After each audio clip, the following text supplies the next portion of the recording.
আসসালামু আলাইকুম। আমি আজকে আবারও তোমাদের মাঝে একটি সাবজেক্টের সাজেশন নিয়ে আসছি। সাবজেক্ট হচ্ছে রিয়েল অ্যানালিসিস।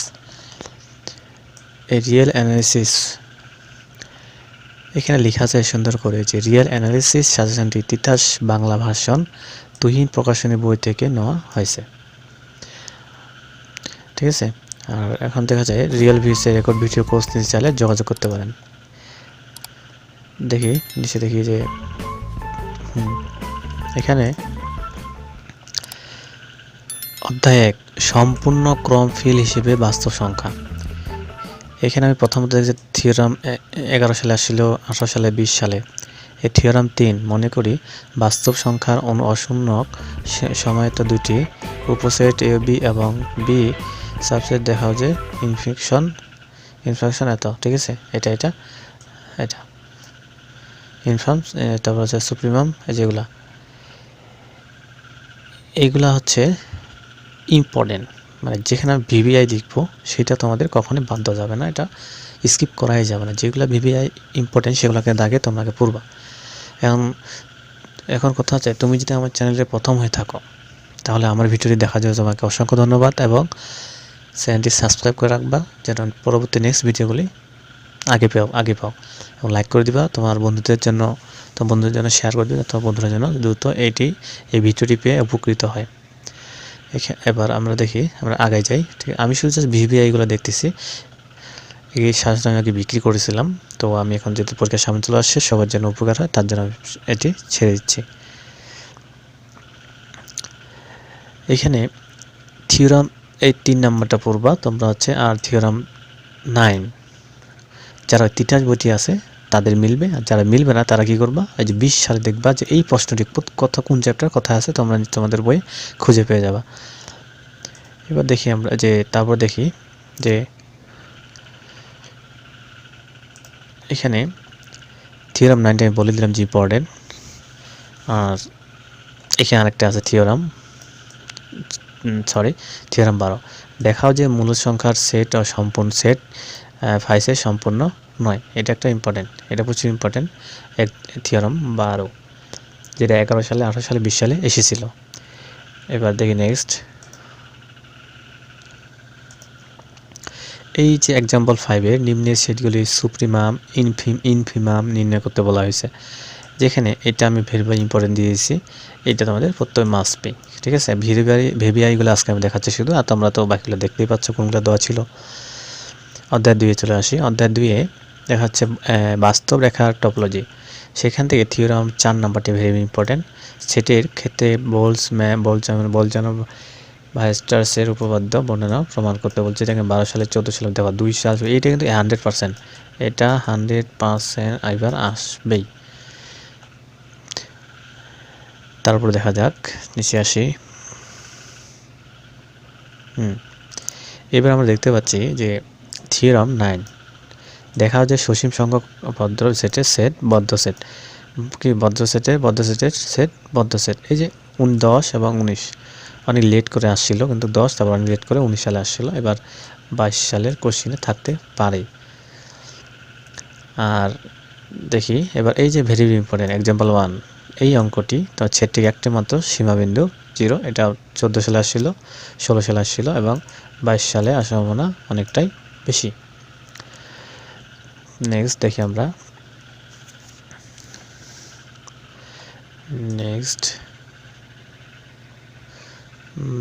এটা দেখলাম 22। এবার দেখি কোথায় আছে, এই যে এখানে। তোমরা চাইলে স্ক্রিনশট করে নিতে পারো, আমি যেটা দেখাচ্ছি। এক্সাম্পল 6 আমি ব্রেক দিয়ে দিলাম। এই যে এক্সাম্পল 6, বলজানো ভায়ারস্ট্রাসের উপপাদ্য ব্যবহার করে নিম্নে সেটগুলোকে সীমাবদ্ধ বিদ্যমানতা আলোচনা করতে বলা হয়েছে। এটা এগুলো কিন্তু একটু ভালো করে তোমরা একটু চোখ বোলাবা, মানে করে নিবা, হাতে করলে প্র্যাকটিস করে নিবা, তাহলে কিন্তু গিয়ে দিয়ে আসতে পারবা। এবার আমরা 3য় অধ্যায় চলে আসছি। দেখি 3য় অধ্যায় কী তোমাদের জন্য আমি নিয়ে এসেছি। 3য় অধ্যায়ে দেখা যাচ্ছে যে থিওরাম 1, প্রথম থিওরামটাই, প্রত্যেক অভিসারী অনুক্রম সীমাবদ্ধ কিন্তু বিপরীত ক্রমে ইহা সত্য নয়। অথবা প্রমাণ করো যে প্রতিটি অভিসারী অনুক্রম সীমাবদ্ধ। এখানে 12, 14, 16, 19 এটা কিন্তু 100%, এটা কিন্তু কখনোই মিস করা যাবে না। তারপরে নেক্সট থিওরাম 2, এটাও ইম্পর্টেন্ট। 13, 20, 7 সাল ব্যবধান করে আসে, 22-এ আসার সম্ভাবনা বেশি, এই যে আমি এটাকে ভিভিআই দিয়ে দিয়েছি। এবার নেক্সট আমরা দেখি ভিভিআই, এই যে এটা থিওরাম, একটি একমুখী বৃদ্ধিমান অনুক্রম অভিসারী হবে যদি কেবল যদি ইহা সীমাবদ্ধ হয়। নেক্সট তো এটা তোমরা স্কিপ করতে পারো, যদি ভিভিআই দিছি তোমরা একটু স্কিপ করে গেলে তোমাদের একটু সময়টা বাঁচবে। এবার নেক্সট দেখি, এই যে এখানে আমি একটা ভিডিও দেওয়া হয়েছে যে থিওরাম 8, বাস্তব অনুক্রমের অভিসৃতি সংক্রান্ত কমপ্লিট সাধারণ নীতি বর্ণনা সহ প্রমাণ করা, যেটা 11 সালে এসেছিল। তো এবার এটা আসার সম্ভাবনাই বেশি, ঠিক আছে। ভেরি ইম্পর্টেন্ট আমি দিয়ে দিলাম। অথবা এই যে অথবা আমি দিয়ে দিয়েছি, অথবা কীভাবে আমি এত সুন্দর তোমাদের সাথে তৈরি করছি, তোমরা যদি ফলো করতে পারো অবশ্যই ভালো রেজাল্ট আসবেই। ও প্রমাণ করো, এই যে 17 সালে আসছিল, এবার ওই যে 17-11 সালে আসছিল, এই কথা দিয়ে 11 সালে, আর এই কথাগুলো দিয়ে 17 সালে আসছিল, একই উত্তর। নেক্সট আমরা দেখি, এখানে এক্সাম্পল ভিভিআই, এই যেটা ঠিক আছে, ভেরি ইম্পর্টেন্ট দেওয়া আছে যে সংজ্ঞার সাহায্যে যাচাই করো যে এই যে এটা প্রমাণ করতে হবে এবং একটি কৌশিক অনুক্রম, যে 1812 পরে 18 আসছিল 6 করিয়া, এরপর হচ্ছে 18 আর এদিকে হচ্ছে 4, এদিকে 6। হ্যাঁ, এটা হিসাব অনুযায়ী কিন্তু এটা 100%, এটা কিন্তু পড়তেই হবে 100%। দেখবা যেটা আসবে তোমরা তো দিতে পারবে না, তখন আফসোস করবা। আশা করি কথাগুলো আমার বুঝতে পারতেছো। তারপর নেক্সট আমরা দেখি কথা ভিভিআই দেওয়া হয়েছে, এই যেখানে দেখা পাচ্ছে একটু, এই দেখাও যে x1√7 xn plus √7 plus xn দ্বারা সংজ্ঞায়িত, এইটা তোমাদের একটু ভালো করে করতে হবে। ক্লিয়ার? তুমি যদি আমার চ্যানেল এখনই সাবস্ক্রাইব করে না থাকো, তাহলে প্লিজ সাবস্ক্রাইব করে রাখে দাও, তোমাদের অনেক উপকার আসবে। এবং তো অন্যদের বন্ধুতে এই চ্যানেলটি শেয়ার করে দাও, জানিয়ে দাও, যাতে তাদের যেন উপকারে আসে। ওদের উপকার হলে তোমার ইনশাল্লাহ উপকার হবেই। পরের ভালো চাইলে নিজের অটোমেটিক ভালো হয়ে যায়, এটা কিন্তু জানি আমরা সবাই। এরপরে দেখি, এই যে এক্সাম্পল 7, যদি a1√2 এবং an+1 2n পাওয়ার হাফ দ্বারা মানে লেস দেন এ গ্রেটার দেন অনুক্রমটি সংজ্ঞায়িত হয়, তাহলে প্রমাণ করো যে অনুক্রমটি 2 হতে অবস্থিত। এটা ভেরি ইম্পর্টেন্ট, তোমরা পড়ে নিবা এটা ঠিক আছে। তারপরে আমরা নেক্সটে যাই, এখানে চলে আসলাম অধ্যায় 4-এ আসলাম, তখন আমরা 3 পড়তেছিলাম, বাস্তব সংখ্যার অসীম ধারা। এইখানে যেটা আমি দিছি থিওরাম 5 ভিভিআই, অনুক্রমের অভিসারিতার জন্য কচির সাধারণ নীতিটি বর্ণনা প্রমাণ করো। এটা এবার আসছে যুগ করতে হবে, এটা থিওরাম। ডি অ্যালেমবার্টের অনুপাত পরীক্ষাটির বর্ণনা দাও ও প্রমাণ করো বলছে। অথবা এইভাবে লাইনটা আমাদের আসতে পারে যে এই যে অথবা লাইনগুলো, ঠিক আছে। দেখি কত বড়, তাই না? প্রচুর করতে হবে আমাদের, তাছাড়া উপায় নেই। কে অবশ্য প্রাইভেটে পড়ানি। এরপর দেখি কি করা যায়। থিওরাম 7, দেখাও যে প্রত্যেক পরম অভিসারী দ্বারা অভিসারী, এইটা ইম্পর্টেন্ট আছে কিন্তু 11, 13, 20, তার মানে 22-এ আসতেছে। এরপরে আমরা দেখি থিওরাম 8, যদি একটি ধারা সামেশন ইভেন অভিসারী হয়, তাহলে প্রমাণ করলো যে এটা limit n tends to w n এর মানে এর বিপরীতটি কী, এর বিপরীতটি কী হবে সেটা আমাদের প্রমাণ করছে। 12 সালে আসছিল, 8 সালে আসলে, এটা না আসবে 100%, তোমরা নোট করে নিবা, ঠিক আছে। এটা না আসবে 100%। নেক্সট দেখি, নেক্সট এক্সাম্পল 5-এ নিচের ধারাগুলোর অভিসৃত পরীক্ষা করো, অভিসারী পরীক্ষা করো। এখানে এই যেটা তোমরা দেখে নিবা, এটা পড়বা, এই যেগুলা একটু ভালো করে রিভাইজ দিয়ে দিবা কিন্তু। এরপর নেক্সট আমি দেখতেছি এই যেটা এক্সাম্পল, সরি এটা না, এই যেটা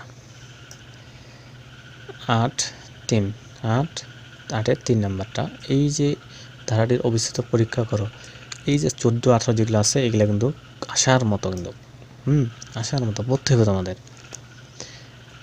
আর কোনো সমস্যা হলে অবশ্যই আমার কমেন্টে জানাবা। তুমি সাবস্ক্রাইব করে থাকলে তোমাকে অসংখ্য ধন্যবাদ। তোমার বন্ধুদের জানাই দিও। এখানে আমরা দেখতে পাচ্ছি যে নিচে যাই একটু, ব্যাস এই যেখানে আসছে এক্সাম্পল 10 নিচের ধারায় অভিস্থিত পরীক্ষা করো। এটা তোমরা অবশ্যই করে নেবে এগুলো কিন্তু, ঠিক আছে। এবার আমরা অধ্যায় 5 চলে আসলাম শেষের পথে। দেখি অধ্যায় 5 বলা হয়েছে যে আর্টিকেল 5.5 এই যে এটা আর্টিকেলটা দেখো 15, 17, 19, 22 সালে আসলে তারপর 22 সালেও আসতে পারে, সেক্ষেত্রে এটা বাদ দেওয়া আমাদের কোনো মতে যাবে না। থিওরাম 3 যদি একটি ফাংশন f, ঠিক আছে, ব্যবহৃত হয় অবিচ্ছিন্ন হয় তবে প্রমাণ করো যে f ফাংশনের সীমানা এত পৌঁছাবে। 18-20 তার মানে 2 হবে 18-20 পরে কত 22, তার মানে এটা ভেরি ভেরি ইম্পর্টেন্ট, বুঝতেই পারতেছো আসবে। এটা তোমরা চোখগুলো নিতে পারো, এগুলো পরে আগে ভিভি এগুলো আমি দেখাই, শুধু সবগুলো দেখাই পাচ্ছ কোনগুলো সাজেশন দেওয়া আছে এগুলো পড়ে নিতে হবে। এখন দেখি অধ্যায় 6 চলে আসলাম। তো এখানে অধ্যায় 6 আছে বাস্তব ফাংশনের অন্তরীকরণের যোগ্যতা। এখানে থিওরাম আর্টিকেল 2 6.8 জ্যামিতিক ব্যাখ্যা সহ রোলের উপপদ্ধতি বর্ণনা করতে বলা হয়েছে। এটা কিন্তু ভেরি ভেরি ইম্পর্টেন্ট, এটা কিন্তু 100%। কেমন থিওরামের দেখি আর্টিকেল 6.8 জ্যামিতিক এটা সহ এটা লেগ্রাসের কর্মপদ্ধতি এই কথা দিয়ে আসবে কিন্তু তোমাদের এবার, সেক্ষেত্রে এটা ভেরি ভেরি ইম্পর্টেন্ট দেওয়া হয়েছে, তোমরা পড়ে নিবা। এরপরে দেখি আমরা, এরপর হচ্ছে থিওরাম 4 কোসির মধ্যমান। বাহ, এটা তো আরও মজার অঙ্ক, দামি, ঠিক আছে, এটা দামি, অবশ্যই পড়বা কিন্তু। কোন কথা বলতেছি বলো দেখি, এই যে এটা তোমরা অবশ্যই পড়ে নিবা। এরপর দেখি এরপরে যেটা হচ্ছে এই যে দেখা পেয়েছ -1 ব্যবহৃতিতে f(x) x1/3 এর জন্য ল্যাগ্রাসের গড় মান উপপাদ্যের সত্যতা যাচাই করতে বলা হয়েছে, এটা করতে হবে আমাদের। নেক্সট এই যে এক্সাম্পল 21 এটা দেখা, এই যে তোমরা দেখা পাচ্ছ এত ব্যবহৃত এত ল্যাগ্রাসের গড় মান উপপাদ্যের প্রয়োগযোগ্যতা যাচাই করতে বলা হয়েছে। অর্থাৎ এই যে ভিভিআইগুলো কিন্তু আমাদের অবশ্যই আগে পড়তে হবে, কমপ্লিট করতেই হবে। নেক্সট দেখি, এইখানে দেখা যাচ্ছে এক্সাম্পল কত, এক্সাম্পল 28, এইটা very very important. A B ব্যবহৃত ex e⁻x ফাংশনদের জন্য কোসির মধ্যমান উপপাদ্য যাচাই করা হয়েছে। 15 এবং 19 সালে আসছিল, তো এবার আসার সম্ভাবনাটাই বেশি আছে, সেই জন্য এটা ভিভিআই। এবার নেক্সট আমরা দেখি অধ্যায় 7 যাই, কি বলছে 7 অধ্যায়, আমার 7 অধ্যায় কী বলতে চায় দেখে আসি। অধ্যায় 7 বলতে চায় যে থিওরাম 5টা তোমরা একটু পড়বে, তাহলে অবশ্যই আসবে। এই যে কথা বলছো আমার কথা, এই যে থিওরাম 5টা তোমরা দেখে নাও, এই যে এটা কিন্তু ভালো করে তোমরা অবশ্যই পড়বা, কিন্তু মিস করলে তো 10 মার্ক গেল, ঠিক আছে। এরপরে আমরা দেখব এই যে থিওরামে প্রমাণ করো যে প্রত্যেকমুখী ফাংশনের রিমান যোগজীকরণ যোগ্য, যেটা কিনা 16, 18, 20 সালে আসছিল। নেক্সট দেখা যাচ্ছে থিওরাম 9 প্রমাণ করো যে এফ রিমান যোগজীকরণ যোগ্য হলে মডুলাস রিমান যোগজীকরণ যোগ্য হবে এবং এত, ঠিক আছে। এটা আমাদের প্রমাণ করে দেখাইতে হবে। 11, 13, 16 এটা ভালো করে পড়তে হবে। এরপর নেক্সট আমরা দেখি,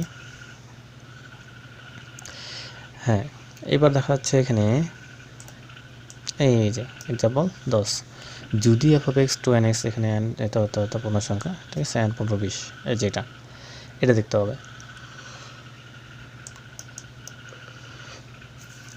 ভালো করে তোমাদের পড়তে হবে, কিন্তু সময় বলতে নেই, পরীক্ষা চলে আসছে, সেই জন্য আমি শর্টকাট শাসন দিয়ে দিচ্ছি। শুধু ভেরি ভেরি ইম্পর্টেন্টগুলো তোমাদের করতে বলতেছি, বেশি কিছু করতে বলি না, যদি তোমরা প্রমোটেড বা ভালো রেজাল্ট করতে চাও। এরপরে আমরা দেখি অধ্যায় 8 কী আছে দেখি। অধ্যায় 8 আমাদের বলতে চায় যে আমার এখান থেকে তোমরা শুধু একটি মাত্র ভেরি ভেরি ইম্পর্টেন্ট পড়বে, যেটা কি দেখাও যে 0কে কেটার দেন ব্যবহৃত, আর বললাম না সমভিসারী, যেখানে এটা আমরা পড়ে নিব। চ্যাপ্টার 8 থেকে একটা পড়ে নিব। নেক্সট আমি চ্যাপ্টার চলে যাই 9-এ। 9 কি বলে আমাদের, 9 বলে যে আমার কাছে বেশি নেই, আমার কাছে 2-1টা ভিভাই আছে। দেখি কী ভিভাই, এই যে এক্সাম্পল 1 যে দেখাও যে নিচে প্রত্যেকটি ম্যাট্রিক্স আর এন মাঝে যে 1, 2, 3 এই 3টার উপর দক্ষতা নিতে হবে, পারতে হবে। নেক্সট আমরা দেখি আর কি আছে। এইখানে দেখা যাচ্ছে ভিভিআই, এই যে ভিবিআই যদি এক্সজি একটি ম্যাট্রিক্স জগৎ এবং x,x1 y,y1 belongs to x অত প্রমাণ করো যে এই যেটা আমাদের প্রমাণ করতে হবে। কথা বলতে পারছো? তাহলে এটা ভেরি ইম্পর্টেন্ট, এটা তো পড়তে হবে। নিচে আর অতটা আমি ভেরি ইম্পর্টেন্ট দেখতেছি না, তাই আমরা নিচে আর গেলাম না। সো আমি শেষে বলতে চাই, তোমরা যে এই যে তোমাদের যে আমি এতগুলো যে বললাম, কে হয়তো বিরক্ত হয়েছো? বিরক্ত হওয়ার নাই, বিরক্ত হওয়ার কিচ্ছু নাই, কারণ তো এগুলো তোমাদের পড়তে হবে, ভালো রেজাল্ট করলে অবশ্যই পড়তে হবে, যেহেতু গণে নিয়েছি। হ্যাঁ, গণে নিলে অবশ্যই পড়তে হবে। তো আমার সাথে এতক্ষণ থাকার জন্য তোমাকে অসংখ্য ধন্যবাদ।